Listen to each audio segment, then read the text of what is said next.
मेरे प्यारे बच्चों, मेरा नाम प्रोफेसर डॉक्टर महेश प्रसाद है। मैं विगत 38 वर्षों से कॉमर्स का कोचिंग यहाँ पर कर रहा हूँ नवादा में। आज मैं पहली बार आप लोगों के सामने ऑनलाइन क्लास ले रहा हूँ। तो आप लोगों से निवेदन है कि आप जितने भी बच्चे हैं कॉमर्स के, वो सब इस लिंक से जुड़िएगा और हमारा क्लास देखिएगा कि कैसा लगा। तो आप अभी आज सबसे पहले हम आपको पार्टनरशिप के बारे में ऑब्जेक्टिव बताने जा रहे हैं। पार्टनरशिप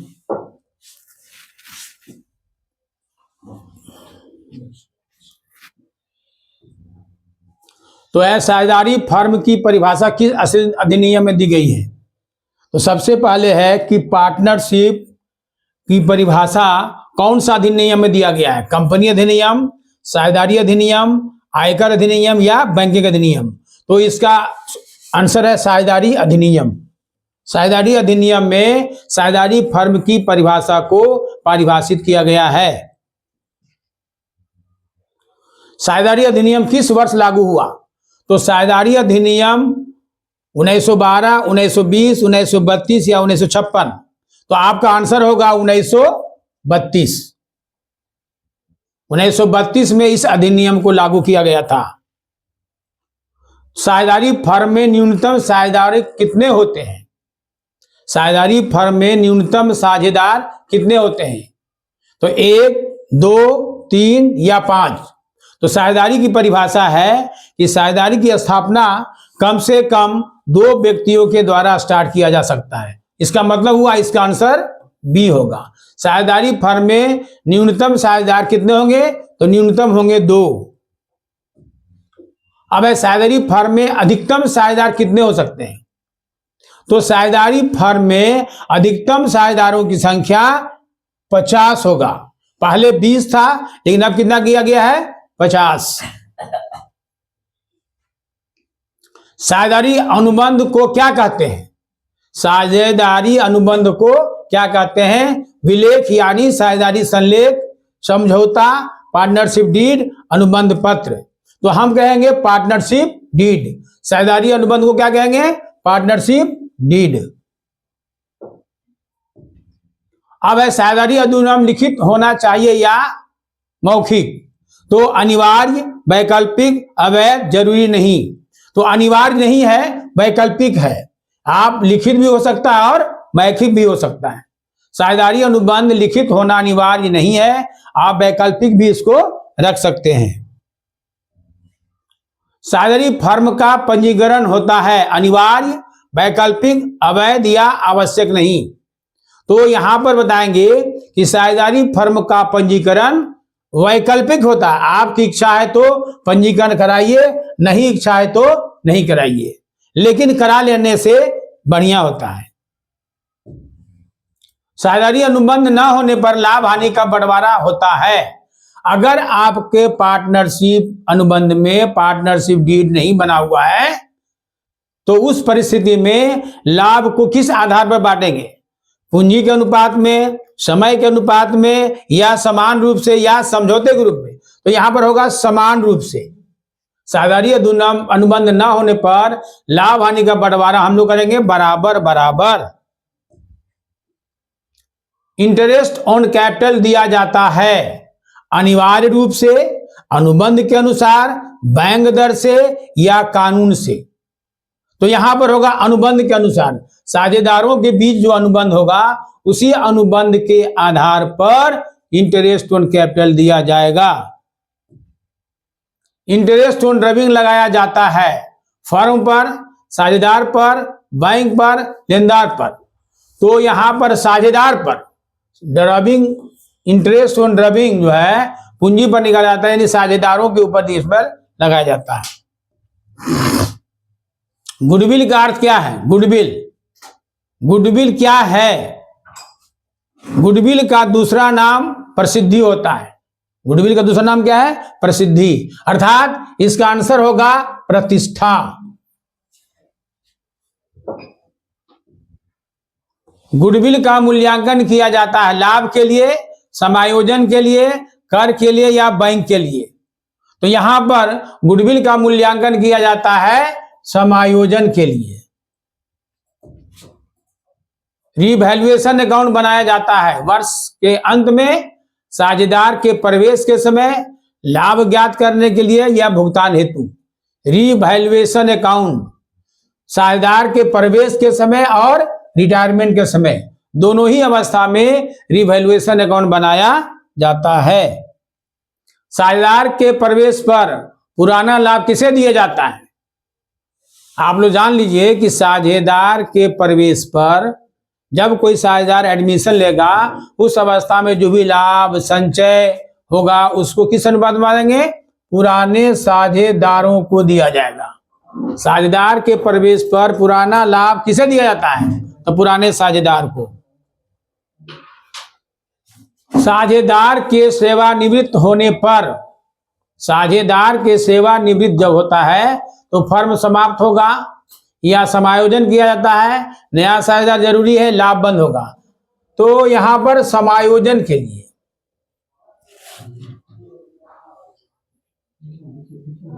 साझेदार की मृत्यु पर सामान्यतः फर्म जारी रहता है, फर्म विघटित हो जाता है।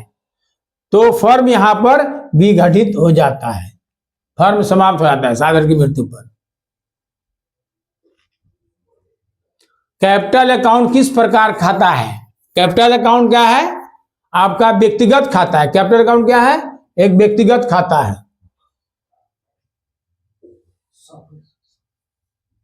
फिक्स कैपिटल अकाउंट प्रणाली में पूंजी बदलती है, पूंजी अस्थिर रहती है, क्या रहती है, या करेंट अकाउंट नहीं होता है, लाभ हानि नहीं जुड़ता है।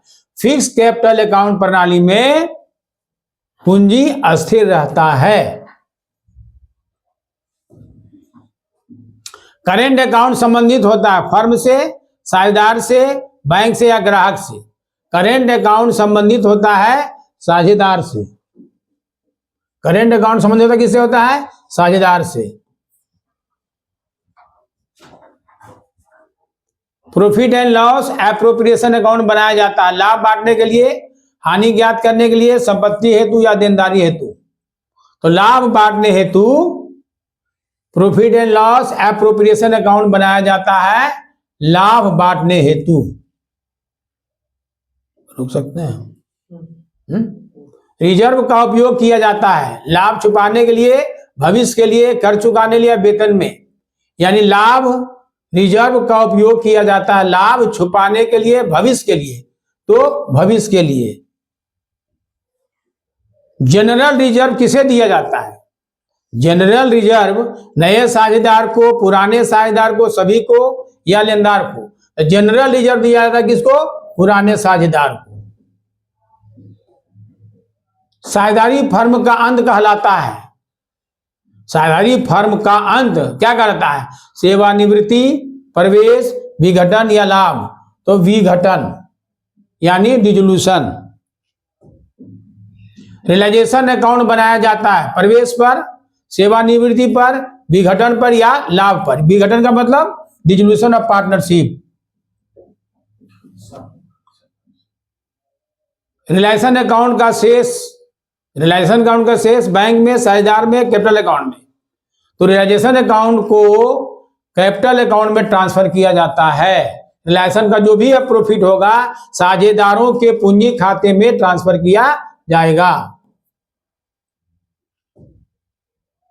कैश अकाउंट क्या दर्शाता है?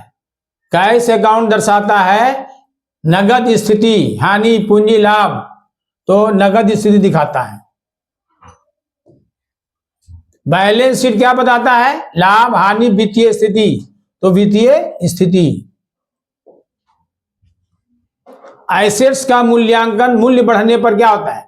Revaluation of assets. अगर एसेट्स का रिवैल्यूएशन होगा उसमें आपको क्या होगा? मूल्य बढ़ने पर लाभ होगा, हानि होगा, देनदारी होगा, पूंजी होगा। एसेट्स का मूल्य बढ़ने पर क्या होगा? लाभ। एसेट्स का मूल्य बढ़ने पर क्या होगा? लाभ। लायबिलिटी घटने पर भी होगा लाभ। लायबिलिटी घटेगा और संपत्ति बढ़ेगा तो दोनों अवस्था में क्या कहेंगे उसको? लाभ। साझेदार का वेतन, साझेदार को वेतन दिया जाता है, साझेदार को वेतन दिया जाता है कानून से, अनुबंध से, बैंक से या फर्म से। तो अनुबंध से। गारंटी ऑफ प्रॉफिट संबंधित है किससे? किसको हम गारंटी देंगे लाभ के लिए?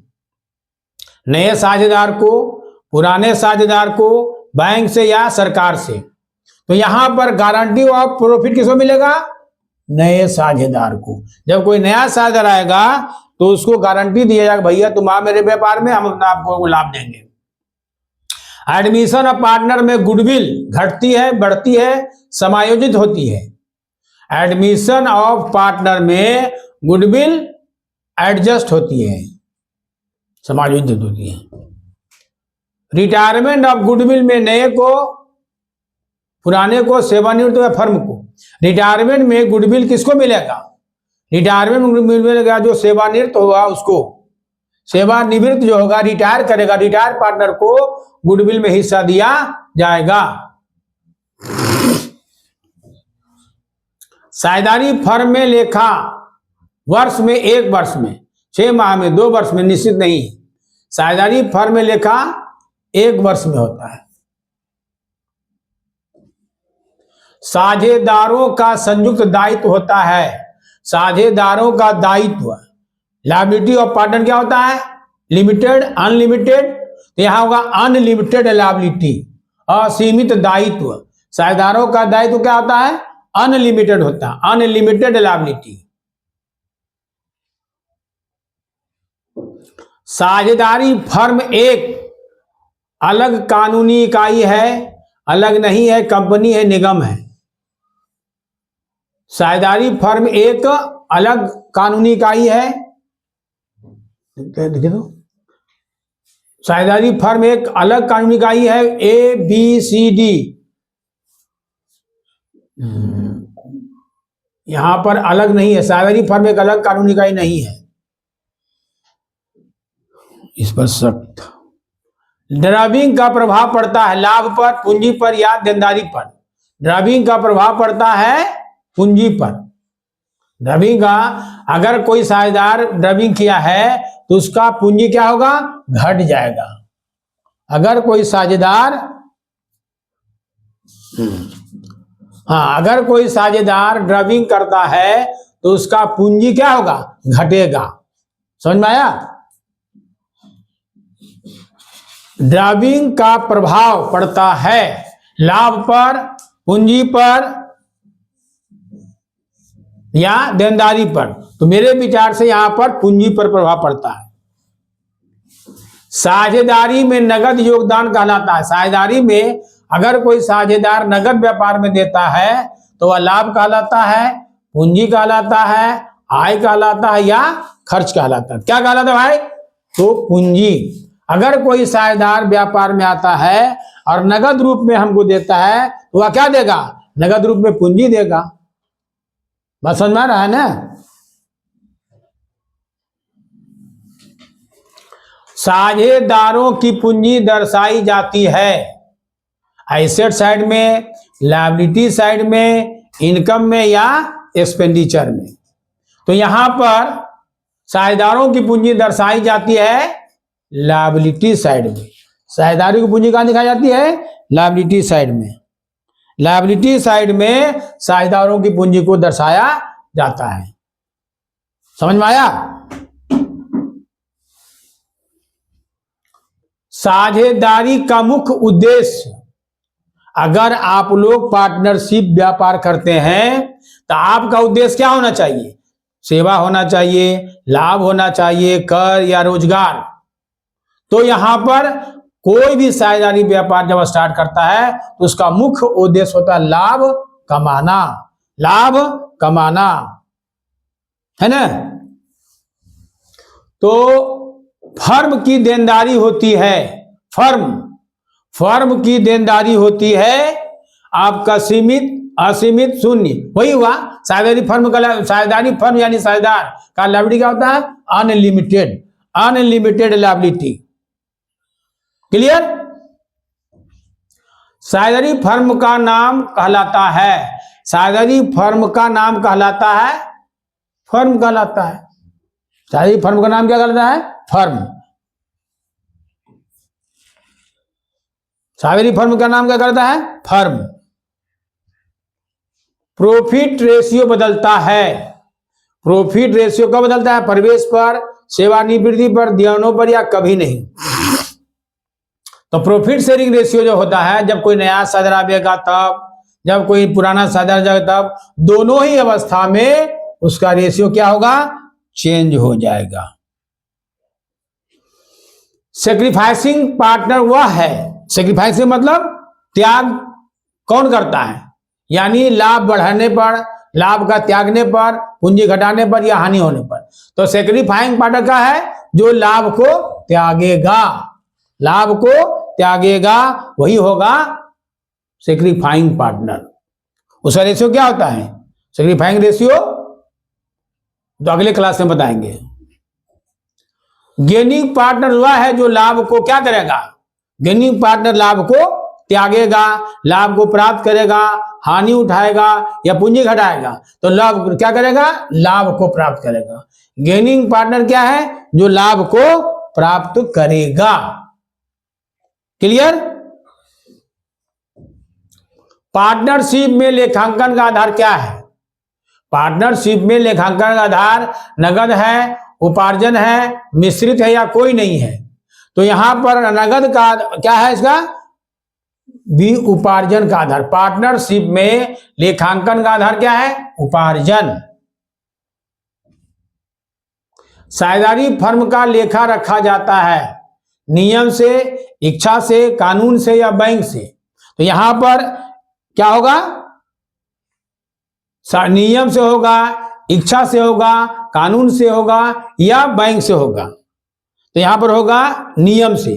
साझेदारी फर्म का लेखा साझेदार जो आपस में समझौता करेगा, जो एग्रीमेंट होगा, उसी एग्रीमेंट के मुताबिक लेखा किया जाएगा। साझेदारी फर्म कर चुकाती है, साझेदारी फर्म कर चुकाती है। कहने कर चुकाएगी भाई, जो भी लाभ कमाएगा, जो भी इनकम करेगा, सरकार को इनकम टैक्स देगा। तो हाँ, प्रॉफिट का वितरण किया जाता है समझौता से, कानून से या बैंक से।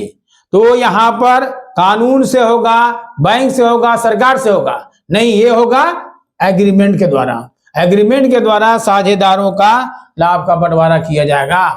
फाइनल अकाउंट में क्या शामिल रहता है? जब दोहरी लेखा प्रणाली के अंतर्गत व्यापारी खाता बही तैयार करता है तो सर्वप्रथम बनाता है जर्नल, उसके बाद लेजर, उसके बाद ट्रायल बैलेंस, उसी ट्रायल बैलेंस के आधार पर बनता है फाइनल अकाउंट। और फाइनल अकाउंट के अंतर्गत ट्रेडिंग अकाउंट बनता है, पीएल अकाउंट बनता है और बैलेंस शीट बनता है। तो यानी सभी ट्रेडिंग अकाउंट बनेगा, पीएल अकाउंट बनेगा, बैलेंस शीट बनेगा। तो मेरे प्यारे बच्चों, कॉमर्स का आज मैं ऑनलाइन क्लास स्टार्ट किया हूं और आप जितने भी कॉमर्स के छात्र हैं कृपया इस वीडियो को देखें और अपने दोस्तों को शेयर करें और बताएं कि कैसा लगा। कमेंट में बताएं ये वीडियो कैसा लगा। हम अब सोमवार से हर 11:30 बजे हम ऑनलाइन क्लास लेंगे। जिनको जिनको ऑनलाइन क्लास में जुड़ना है तो उनको हम लिंक भेज देंगे ग्रुप में और आप लोग कृपया उस लिंक को एक्सेप्ट करेंगे। तो हर आपको सेकेंड ईयर का क्लास समाप्त हो चुका है, परीक्षा फरवरी में है। तो हम इतना सिलेक्टेड क्वेश्चन बताएंगे, चूंकि मेरा अनुभव 38 से 40 वर्षों का है। हम 38 से 40 वर्षों के अंदर हम पढ़ा रहे हैं, तो आपको एकदम सटीक क्वेश्चन और आंसर देंगे। मेरा विश्वास है कि आप लोग मेरे YouTube चैनल को देखिए और अच्छा से अच्छा अंक प्राप्त कीजिए। धन्यवाद।